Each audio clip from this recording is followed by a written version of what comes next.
Please listen to this message for you. It's from the groups of Phase 5 Record Show. When someone said we need to spread the news, we decided to share it through a song. Black crime, white crime, stop the dealing, stop the killing. It's time to kick that devil out your mind.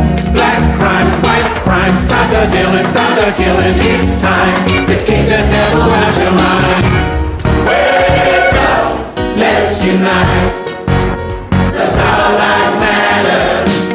Rise up, protect your rights. 'Cause our lives matter. Stand up, let's unite. 'Cause our lives matter. Rise up, protect your rights.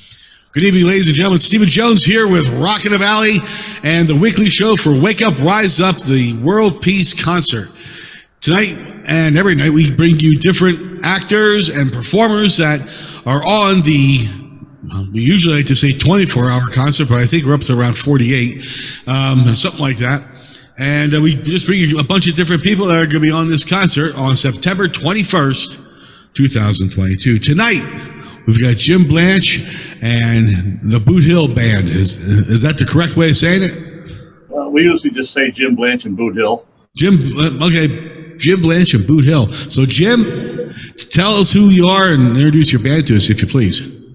Yep, my name is Jim Blanch, and I've been doing this country music my whole life.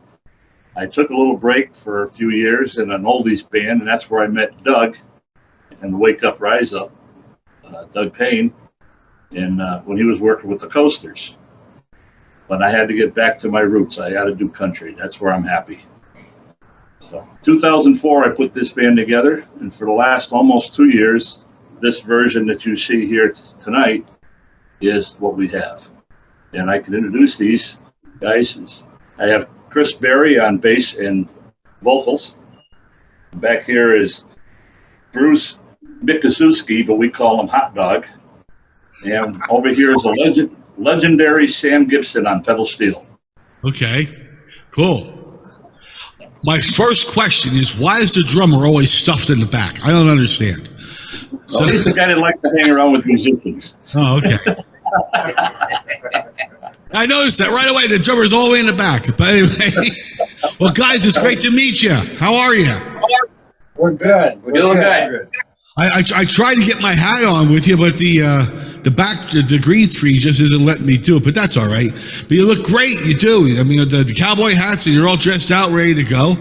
Now you're talking about your roots in music, and country music. So you're saying you play both kinds, the country and western, but no, I mean. Yeah, I like both kinds. Yes. Yeah, well, I do too. Actually, I'm definitely a country guy. I love the music, but. When you're saying roots, how deep are you going, or how far back are you going with your music? Well, my father played a little bit of guitar, mostly for his own enjoyment, but he listened to all of the classic from Hank Williams and Roy Acuff, Lefty Brazil, and all of those guys, and that's what I grew up listening to.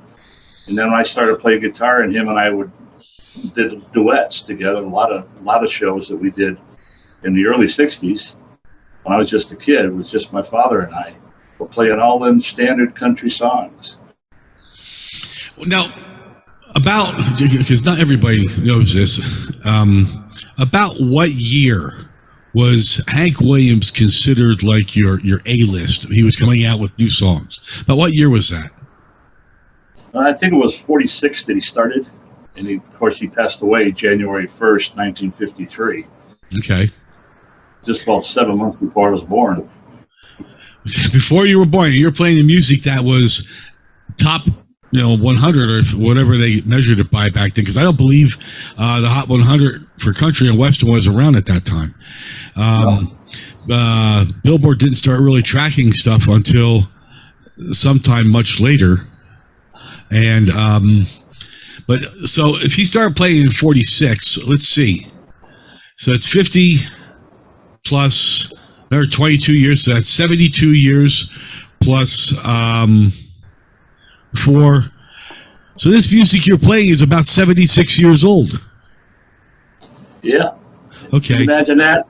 Yeah. But all of our audience, no matter what age they are, whether it's an 18-year-old kid or somebody in their 80s and 90s that comes to one of our shows, they all know Hank Williams as much as Johnny Cash. Yes, I can agree with that. Yep. Well, I'd like to make a point. And this is an interesting point. I was born in 1961. If I were to look at music, and let's just round it out so we just hit it here. If we were to round out the music that played 80 years prior to myself being born, it was Tchaikovsky. It's Mozart. You think about that kind of stuff because it's back in the 1800s, 1880. So, and the same thing with you. I mean, that stuff was the classics back then. So that just gives people a perspective of how much time there is from between now and Hank Williams. And it's just, I think it's an interesting point, you know. And even when you sit back and think about Presley and Cash and all the other kind of music, that's just how far back it is, and people are still listening to it. It still has maintained its power, and it's popular. So, and you guys have a great sound. I've listened to this, and you guys got this really unique sound that you have. Do you do anything original? Not at the moment. We're working on a couple of songs, but most of the stuff we do is cover. Okay. So, what do you primarily cover? Do you primarily cover Hank Williams? All of them. Classic country music, no matter who the artist. Okay. If we can play it, we'll do it. Okay, so like you do a lot of Ray Price, you're doing Hank Williams. What's that other guy who plays Rub It In? Billy Crash Craddock? Yeah, that's it. I can't think of him. Actually, I haven't done that one in a long, long time. But Ray Price, we do a lot of Ray Price stuff. I love Ray Price. He's got good. He has a good sound to him also. Willie, Willin, Johnny Cash. Yeah, well, Johnny Cash is good. I do Johnny Cash. He's got good, really good music. Some of this stuff was written. Correct me if I'm wrong. I mean, I think I know what I'm talking about here. But wasn't some of Johnny Cash's music written by June? A couple of the songs. Ring of Fire was written by her and Merle Kilgore. Okay, that's the first time I heard that name. Now, did Hank Williams write all of his own stuff? I think he wrote all of his own songs, didn't he? Yeah. Didn't you? Did he? Okay. Now, just kind of going around the thing here. You play lead guitar, right? I play some lead. Okay. Yeah, you play lead. And the gentleman to your right there plays probably one of the neatest instruments around. It's the... of course, I just lost. I lost what it was. The steel guitar. No, that's wrong. Yeah. It's called a steel guitar. Steel guitar. Right. I don't know why I just lost the name on it, but yeah, that thing's got a neat sound, and I listened to what you guys were doing with that thing, and you're right there on it, and it's the only instrument I watch when people play. And there's a couple of bands around here that do it. You're very intense when you're playing. Now, my question is why are you so? I mean, when you're playing that thing, it looks like you're focused on the world here. I mean, you guitars are just kind of doing their thing. Bass guy's just like going like this, and that drum guy is always having a fit in the back there. So, but the guy playing the steel guitar, he looks like he's contemplating the problems of the world while he's going back and forth with the slider. It's just, I don't know. Is it just a perception? The instrument, as it's played today, you're using both feet, both legs, and both hands to do all the things that you're supposed to do during the songs. Oh, really? The different chords and things. Yeah, so you're pushing pedals with your feet, pushing knee levers with your knees, and using both hands to get you the chord that you want, or the certain lick you want, or most of your country songs have a kind of an identifiable lick or run, what we call a lick or a run in it. And we try to get that as close as we can. Some of the guys are pretty hard to copy, but we try our best to keep it as original as we can. Okay. Well, I didn't know there was levers with the legs. I'm sorry, go ahead. No, I was just going to say, we try to put those licks in the song so people say, oh, yeah, I know that song. Yeah. But we kind of put a little twist on the song, too, so that it belongs to us. and not try to copy word for word or note for note what the original artist did. Well, this first song we've got here off of the sample you sent me is "Rock This Town," right? That's the show. That's the TV show. No. That's not the. It's not the "Rock This Town." It's "Your Cheating Heart." That's right. Cheating Heart. "Your Cheating Heart" is the first one, and that's the one we're going to use for Wake Up. What stage are you going to appear on, by the way? I have no idea. They haven't done anything yet. All right, you got to talk to Doug about that because we are at this point now. We're putting the stages together. But you're playing "Your Cheating Heart" here. Let's listen to that, and then afterwards we can talk a little bit about it. How's that sound? Sure. Okay. Sounds like a plan. All right. So Jim Blanch and Boot Hill with "Your Cheating Heart."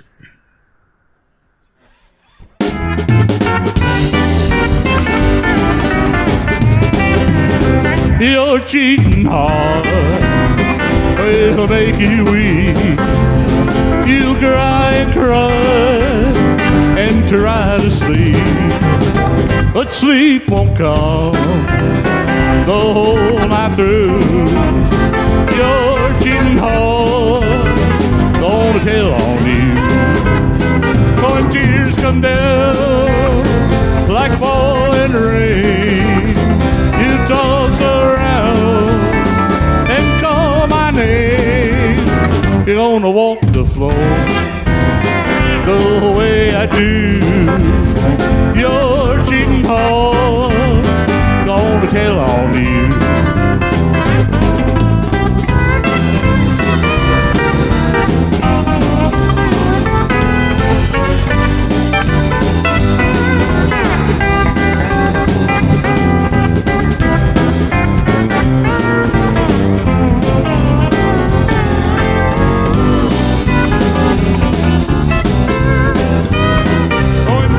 Come down like falling rain. Gonna toss around and call my name. You're gonna walk the floor the way I do. Your cheating heart gonna tell on you.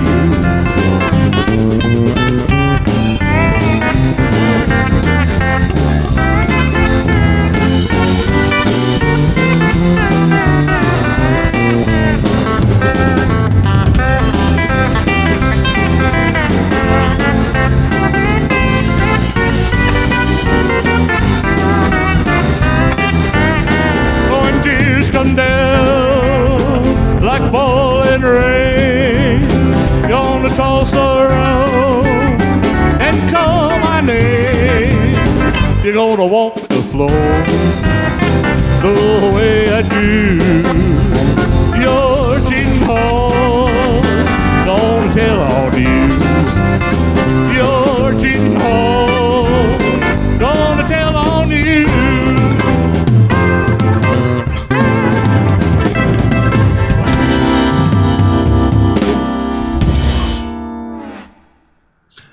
That has got to be the first time I have heard that song in a boogie woogie kind of way. That's what I was getting at. Why we say we do it with a twist. That Classic was country neat. with a twist. I like that. That was pretty cool. I like that. Boogie woogie, your cheating heart. That brings it like it's a classic brought forward in a way, I guess you could say. You know, I liked it. It was cool. Wow, I was watching your bass player too. You're having a ball over there, walking that up and down. You know, I think one of the cool things about a bass player. I'll tell you, Steve, this is probably the best bass player I've ever worked with. I can see that. I mean, you're just wild over there. You're having a good time. You were definitely having a good time there with that bass. And yeah, I know a couple of bass players, and some of them they look bored. Boom, boom, boom, boom, boom. You know, and then you get the guy that sits there like with you, and you just eat the piece. You're boom, and you're into it. Like you're all the way. It's really cool. And your drummer, I mean, I can see you're back there having a good time. And the octopus over here, okay, he's got both arms, both legs, okay, and you know, yeah, I can see you operating that thing all over the place there. I don't know how you learned to play that thing. I shouldn't actually question that, because when I play keyboards. It's not. It's they're workstations. They're Yamahas, and they got buttons everywhere. So I guess that's no more complicated than what you do. So. But anyway, so what kind of show is that you were on? You said it's a TV show? Yeah, it's a community voice channel down in Connecticut, not too far from us. And they do this Rock This Town. And they feature all different bands, genres of music, but they're all local bands. Okay. They feature. Well, that's what... I mean, Rock in the Valley, typically, with the exception of the Wake Up, Rise Up, we are focused on local bands here. Mm-hmm. So, but yeah, that's the way to go, because everyone listens to you. They see what's going on. But I like to branch out, for Wake Up, Rise Up. Just out of curiosity, do you ever get down this way, down into whether it's performing or just traveling down into the Allentown? I've been down there for quite a few years. I was on the road with Doug and Charlie Brown on the Coasters. We played down there, Pittsburgh, Philly. We did a lot of shows in Virginia. Yeah, he's. I don't know. I'm not sure where Doug lives, but his whole business is focused in the Philadelphia area. Matter of fact, I think he came out of some school, in the Bronx, something like that. I forget what school he said. I think he taught in Philly. I think he lives in Philly. Well, he lives in Philly. He teaches down there, but I mean, he went to school at some school up in New York City. I don't remember.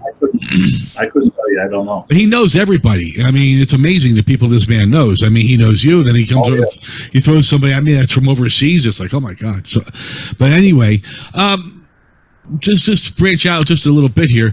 Could each of you guys just tell me a little bit about your backgrounds, maybe, and how long you've been playing, or how you met up with Jim, just as part of the interview a little bit, just briefly, our steel guitar player. How'd you meet up with Jim? I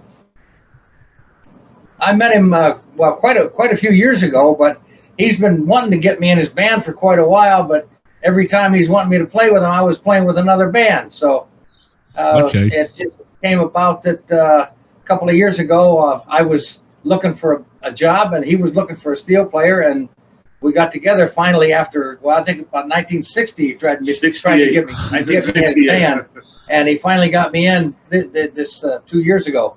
Oh, wow. A good thing about country music, it's been said, country music is 3 chords and the truth. that kind of says what country music is all about. It's a good rhythm, it's a good melody, and it tells a good story usually, and it's usually the truth, and you can understand the words. Yes. So much of the stuff out there today. Not that I want to condemn any kind of music, but I can't understand a lot of the words. It doesn't make that much sense to me. So that's why I've stuck with country music. And kind of a steel guitar player, you're even though you can play all kinds of music on the steel guitar, you're kind of stuck in that country western deal, because, like I said, if you don't have a fiddle or a steel guitar, it's not country music. Right. Yeah. Well, but my background, I started playing steel guitar when I was 13 years old. Really? And I'm 81 years old now, so you figure it out. That's how long I've been playing that thing. I helped build a lot of steel guitars. I'm a tool maker by trade, so I helped build a lot of the steel guitars that are the big name Deckley steel guitars and Marlin steel guitars and whatnot, and of course the Fezenden steel guitars that I currently play. Wow. Okay, definitely some history there. So, and you're right. I mean, country western music is very pure. It's very easy to understand. Good to dance to, and it doesn't make you crazy. There's some music out there that, I mean, even with all the stuff that I listen to, there's certain genres I can only take, in measured amounts. But let's go around the patch here. How about our bass player who likes to get down? Tell me a little bit about yourself and how you got yourself working with the Boot Hill here. Well, I've been playing for quite a long time, not quite as long as these guys, but if I was as old as them, I'd be playing as long as them. So, and I played all kinds of different music, some rock and roll bands and whatnot, as Jim said he was. But the opportunity arose. They were looking for a bass player. I was available, and actually, it was through Hot Dog here that he was in this band, and he knew me, and I was available, and we've been in 5 bands together, and all different genres, but this is probably my favorite, and because, like Sam said, it's 3/4 of the truth. Every song has a story.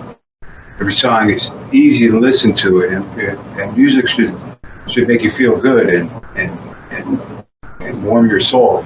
That's country music can do.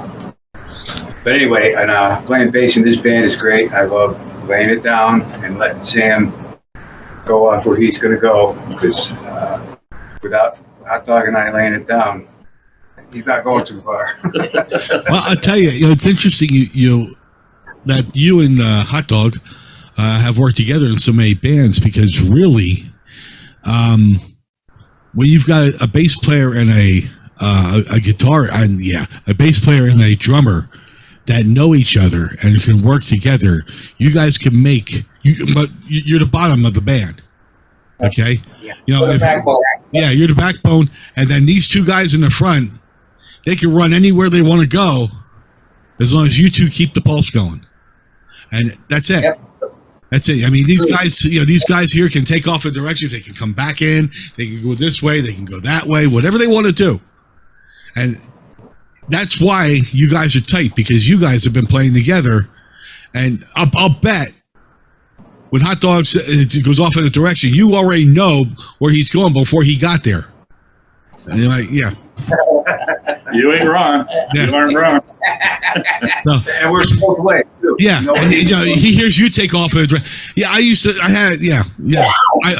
in bands, and I realize, when you get someone you're that in sync with, I mean, you're not making music, you're making magic. Okay? So my next question goes to Hot Dog, and I'm wondering, why are they calling you Hot Dog? That is a hot dog, that's why. Well, there's a couple of different reasons. Main reason is Hot Dog has no social security number. Oh, that's the joke I always use. It goes back to when I was in school playing sports, and one of the coaches nailed me with it. But I actually started playing music, drums, in the 6th grade, and I've done all kinds of stuff as far as jazz, rock. I've done show band stuff. Worked in summer stock theater. I was in high school working with college students up in Vermont. Then I got into rock and roll for a bit, and that's kind of where I ran into Chris. And then we bounced around a little bit, and the last band we were in together was just before this band, and I was filling in with Jim, and that band that was playing the rock and roll broke up, and the bass player that was with Jim left to spend time with family, and I said, I've got the guy, and I brought Chris in, and when Chris and I play together, there's really no thought involved. It's more or less we just go, and that's where you see like some of the rhythms, like on You're Cheating Hard. Decided to just jazz it up a bit. Took it from the original, threw it in. Jim liked the way it sounded, and we kept it that way.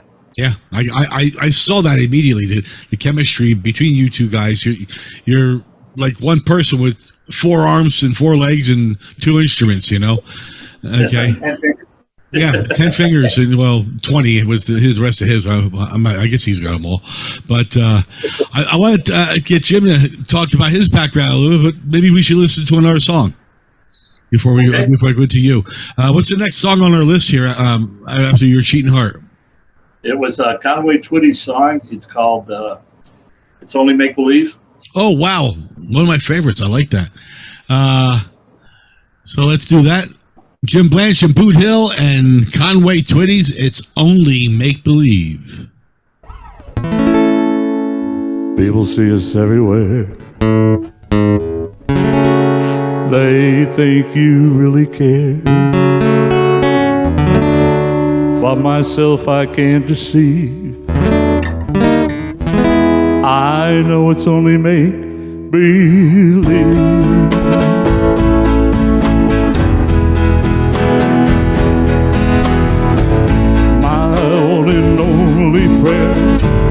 Is that someday you'll care? My hopes and my dreams come true. My one and only you. No one will ever know how much I love you so. My only prayer will be someday you'll care for me, but it's all amen.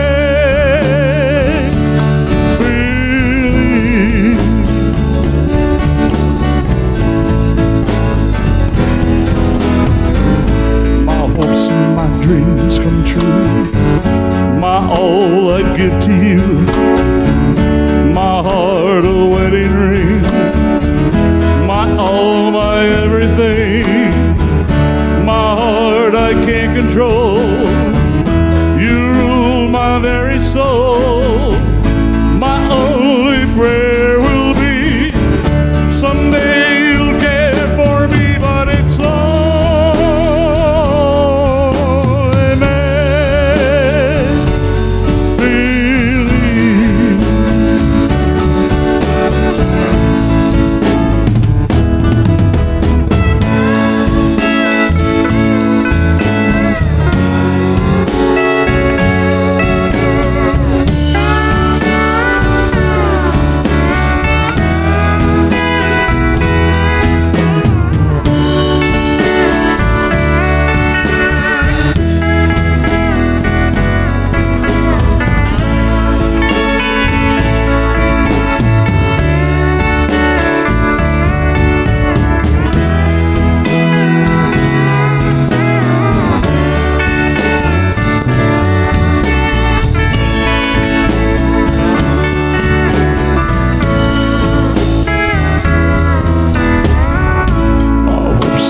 dreams come true. My all I'd give to you. My heart a wedding ring. My all, my everything. My heart I can't control. You rule my very soul. My only prayer will be someday you'll care for me, but it's all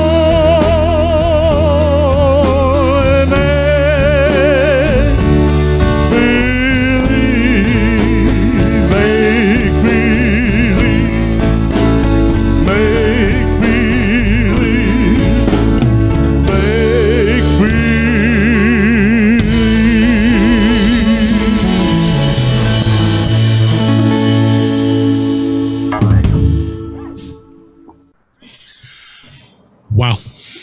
I'm a Conway Twitty fan. I love it. That's great.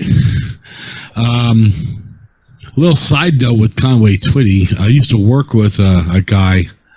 His name was Roy Batchelor. This goes back almost 30, right back when Conway Twitty passed away.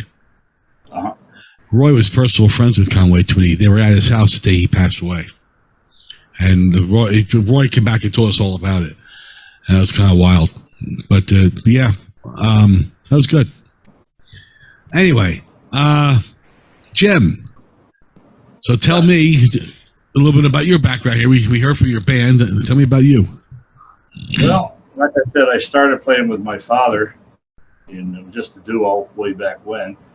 In about 1968, we actually added a drummer, and we started playing some bars and clubs and whatnot. And come up, and I'll tell you, I was a sophomore in high school, and I got a quick education.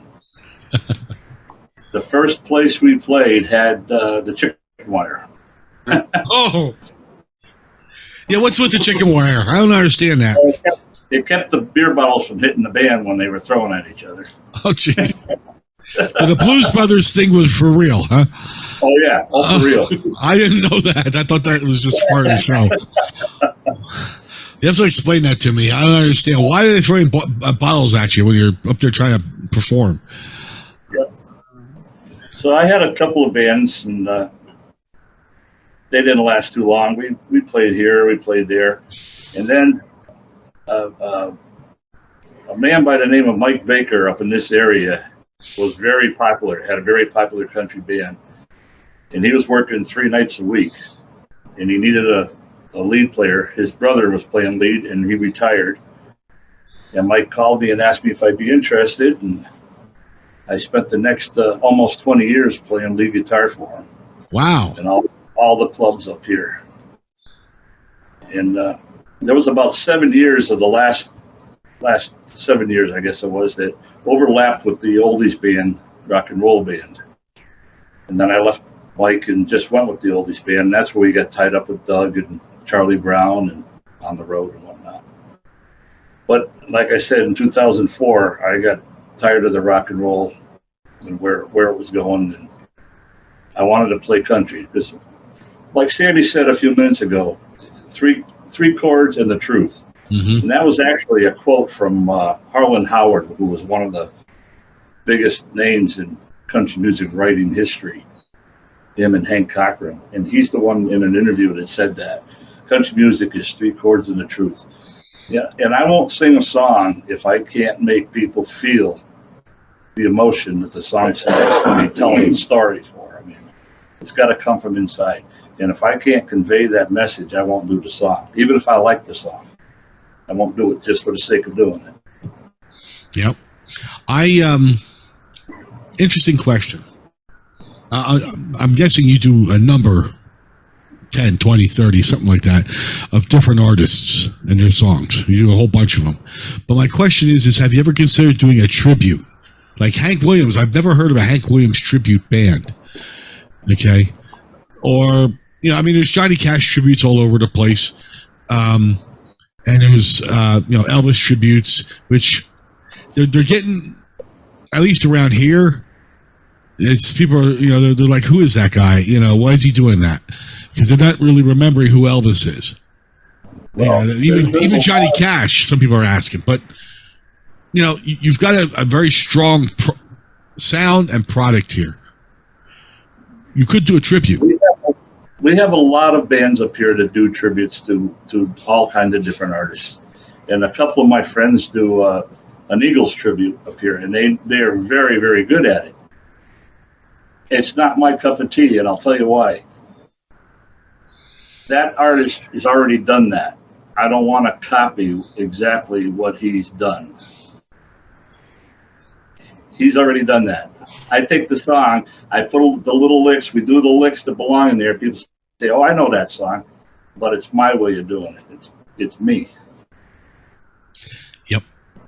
That's, I gotta tell you what, excuse me, that's the best answer I've ever heard for that question. Really, it is. I had a kid come on one time who did a version of Ring of Fire. And when he started it, I had no idea what the song was.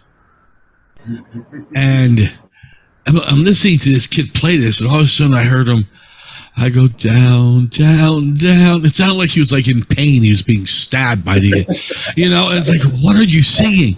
And then it was Ring of Fire. And then I got it. I mean, he took the Johnny Cash song and massaged it into what he wanted it to sound like. It was really cool. Yeah.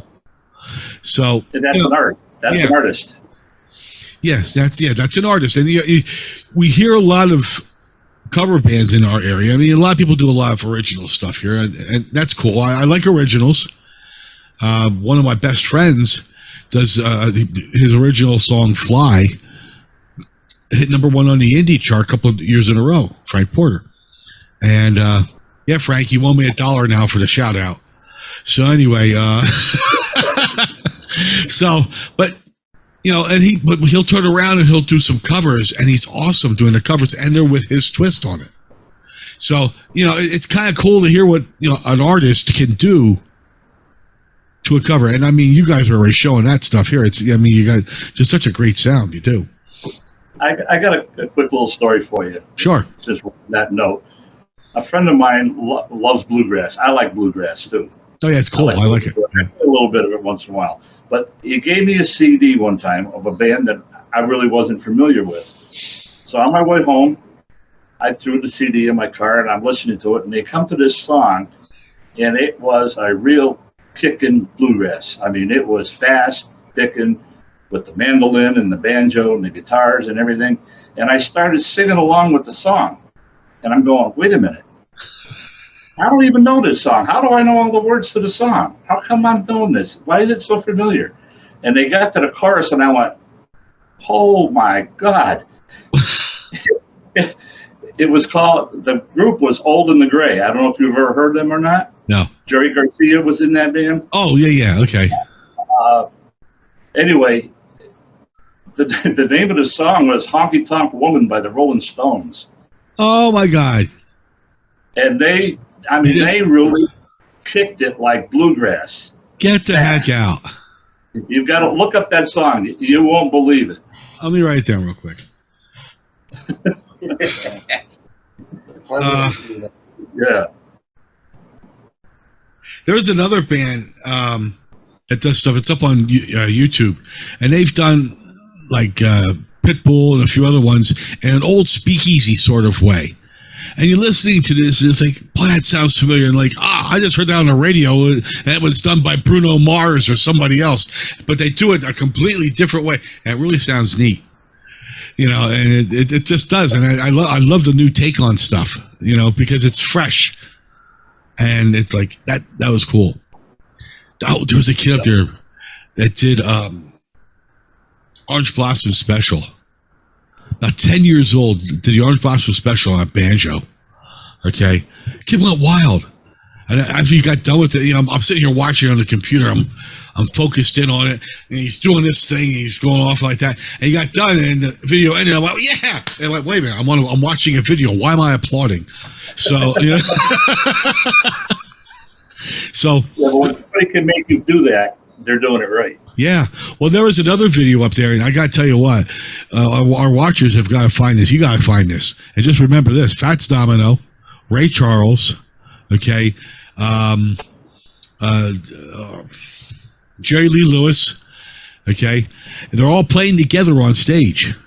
James Brown, right? It's one stage, and they're all together, and it is unbelievable. And I realize it's not your genre of music. It's you know, it's heavy blues, but wow! And you get done watching that thing, the place goes nuts with this. It's blues, it's boogie woogie, all it, and if Jerry Lee, well, you know, I mean, Jerry Lee just loses it on the piano. But when you see Jerry Lee, Ray Charles, and Fats Domino all banging away on the piano at the same time, it's like I'm there. It's like this is too wild. Right. It was a fabulous video. So let's do one more song. The third song on your set here. Go ahead. Before you do, Steve. Sure. Did you notice in that last song, did you hear the piano? You know, I should have heard the piano, and I should burn in hell for not hearing it, but because I play piano. But no, I didn't. The piano, when I'm singing, there's a piano in the background. Okay, I got to listen for it again. That's coming from the steel. That's coming from the steel?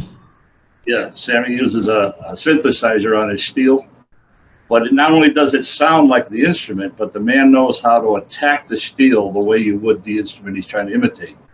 It's unbelievable. I will have to listen to that again and listen for it, because I do piano. It's mine.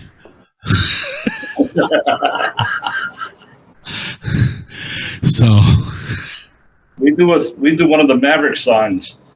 And he does the little Cajun accordion on it. Yeah, oh, really? Those things are neat. Yeah. There's a jam down here. But he does it on the... On the you know, there's another guy that was in a band down here, Crazy Heart, before they reorganized. But he was with them, and his guitar could do all kinds of stuff like that. I think he did a bagpipe one time or something like that. He was screwing around with the thing. And... I was listening to him, and I think he did a skidding car. It scared the hell out of everybody. He's just like, and, you know, we're inside. Don't worry about it, you know. But yeah, well, we have fun with that stuff, right? But that's neat that you can do that with the steel. It really is, and it's quite a skill. Mine have to know which button to hit. I mean, I can get most any sound out of these Yamahas, but I have to hit the right button. Otherwise, it sounds very odd. So, but anyway, what's the third song on this? The next song we have is actually Chris is singing it. Okay. It's called God Bless Texas. God Bless Texas. Well, son of a gun. Okay. Here we go with Jim Blanch and Boot Hill with, I'll tell you what, you said his name, and my memory is so great, I forgot it. Mary. What's that? Chris. Okay, let's try it again. All right, Jim Blanch and Boot Hill with Chris singing this one. Here we go.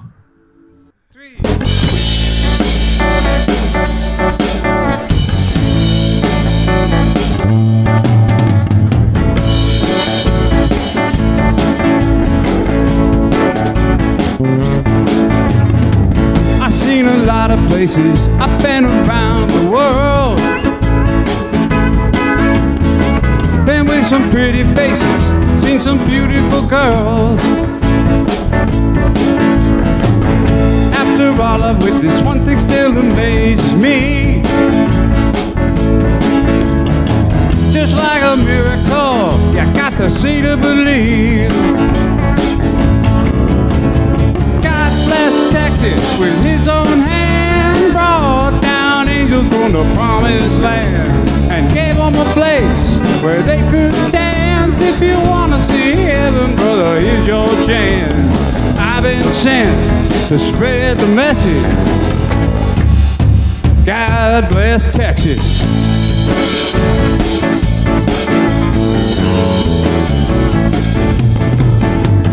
First he made the sunshine, then he made the water deep. Then he made the moonlight for all the world to see. Now everybody knows that the Lord works in mysterious ways. He took a rest, and then on the very next day, God bless Texas with his own hand, brought down angels from the promised land, and gave them a place where they could dance. If you want to see heaven, brother, here's your chance. I've been sent to spread the message. God bless Texas.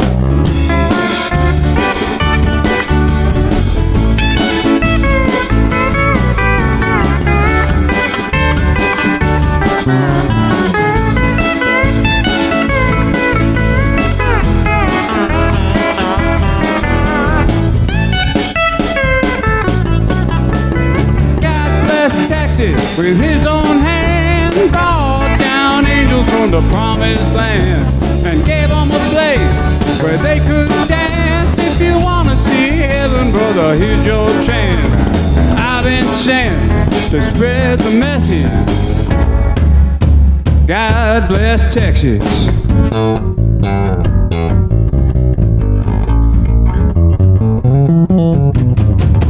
I've been sent to spread the message. God bless Texas. I've been sent to spread the message. God bless Texas.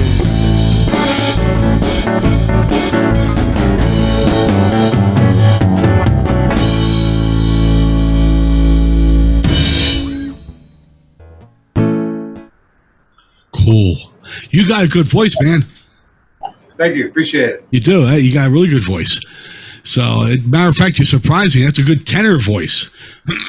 Me being a bass and your boss being a bass there. So, or a baritone.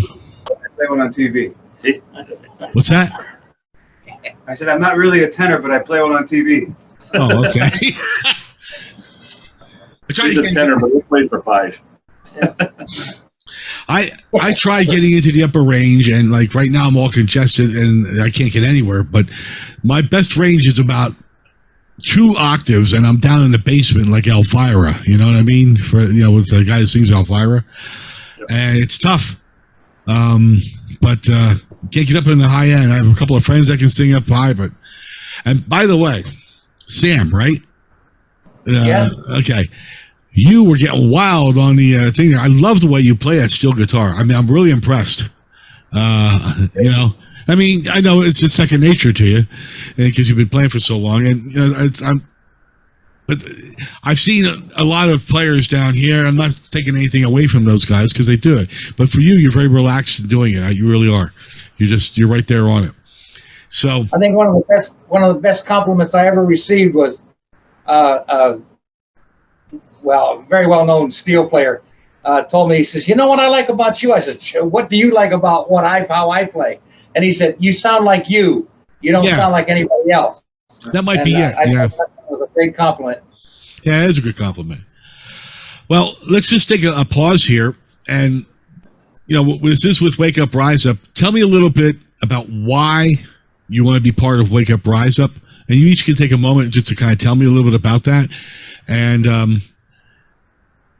you know, the whole world peace thing or whatever, you know, what's your motivation to be part of the world peace concert? Good, Tim. Whoever wants to go first? Well, you know, a lot of people nowadays, they just think about their own little world, and I think it's about time that people all over the world would wake up and start considering how other people are doing and what they can do to maybe help somebody else out instead of doing everything for themselves. You know, the golden rule: do unto others as you would have others do unto you. Mm-hmm. That's a great rule to live by, and that's why I'm concerned and interested in Wake Up and Rise. Okay, Doug? I think that it's about time mankind started taking care of mankind. And, you know, everybody on this earth is created equal as far as I'm concerned. And, you know, I was brought up in a Christian environment, and, you know, it's supposed to be a peaceful world. And unfortunately, there's not enough of it nowadays. Yeah, you got that right, man.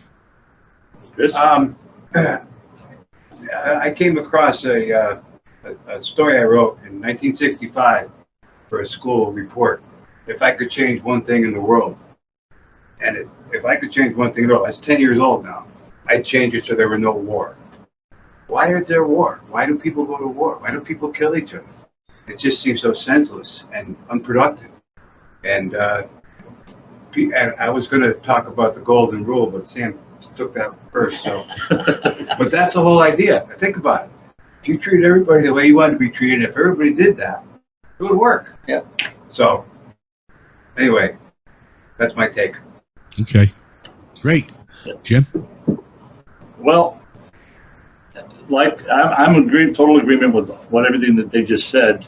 I mean, peace and nonviolence is key to our existence. If we're going to mankind's going to be around a while, it's got to happen. Yeah. Yeah. And I personally think everybody knows music is the universal language. What better way to promote that? No matter what your genre, no matter what kind of music you want to listen to or you want to play, music is music. There's only 7 notes on the scale. It's just all on how you arrange them. Yeah. Everybody can understand that. I'm sorry. Chris is back there counting the notes. You forgot the sharps and flats. Yeah. No. Well, What bothers me was he took his shoe off. I was calling it in the key of C. C major scale. Yeah. But you're right. It is the universal language. And as long as Chris can get the notes counted right, we're going to do good. He's a bass player. But I agree with all you. You guys got it. You know, you're on the mark. You know, I'm thinking to myself while you're talking, you know, when COVID was at the height of its hell, if you want to just take a word, you know, every day you're getting a running total of all the people that are passing away from it. You know, you can't find news about the Ukraine. They're not talking about how many people get wiped out in that war. And it's just all terrible. And I don't want to be a downer here or anything, but, you know, I personally think they could have solved that problem over there without shooting a gun. You know, but everyone's going to fight. It's like, why? I don't get it.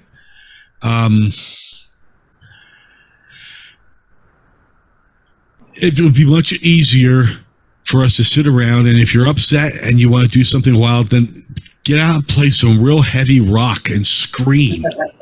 Okay? If you want to get happy and do some great line dancing, then do some country.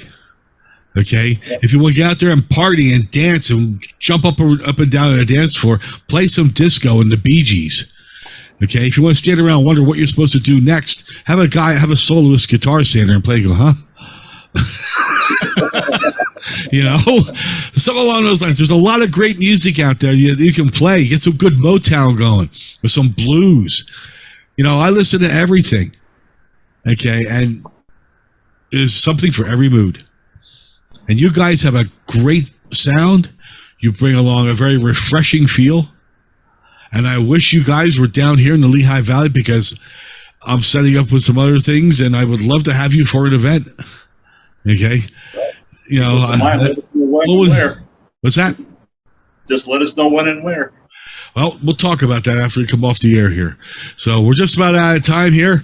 I want to say thank you to Jim, Sam, Hot Dog, and Chris. Okay, Doug is actually your right name, isn't it? Hot Dog. Hey. What's your right name? Is it Hot Dog Doug, right? Yeah, it's Hot Dog. Hot Dog is fine. Hot Dog. His first name, the dog is his last name. Bruce. Bruce. Okay, I'm going to call you Oscar Mayer.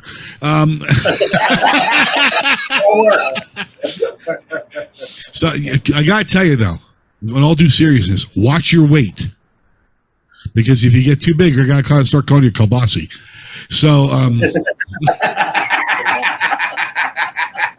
With a name like Mikazuski, you think so? Oh my God, he's right there.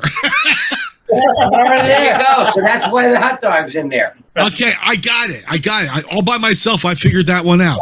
Okay, so. Oh my gosh, I love Kabasi. So, but anyway, okay. So I really thank you guys for coming on the show. You got yourself a great act. You should give Doug a call and get yourself in so you know where you're at. Because with all the acts coming in, it's going to be a tsunami of information and videos and everything else. If you have problems, get a hold of me. I will, I'll do an end run and get you in there. Okay. Well, thanks. He's got everything. I've already sent everything to him. So. All right. Well, I better.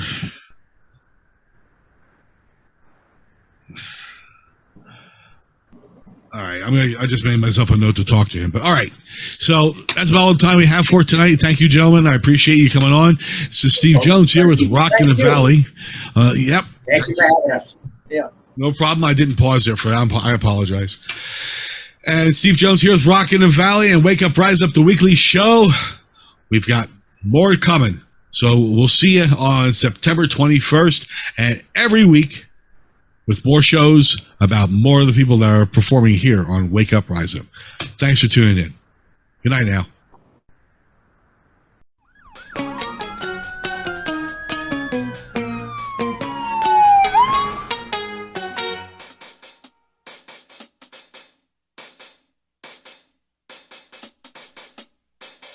Please listen to this message for you.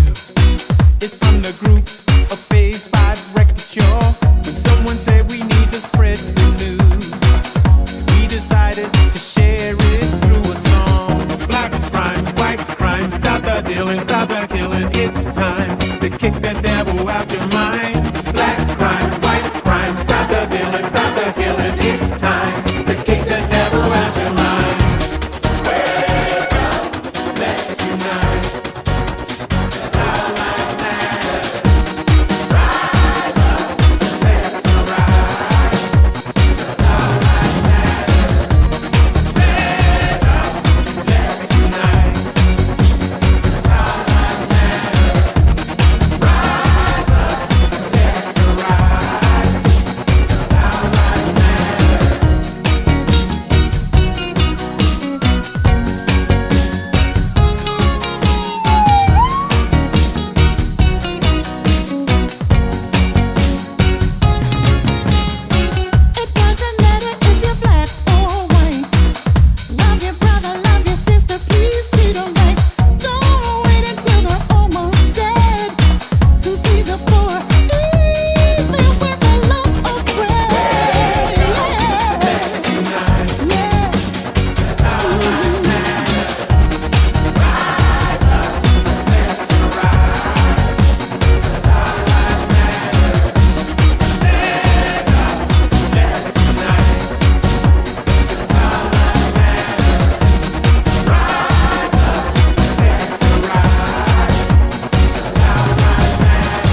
Chronicles chapter 7, verse 14. If my people, which are called by my name, shall humble themselves and pray, and seek my face, and turn from their wicked ways, then will I hear from heaven, and will forgive their sins, and will heal their land.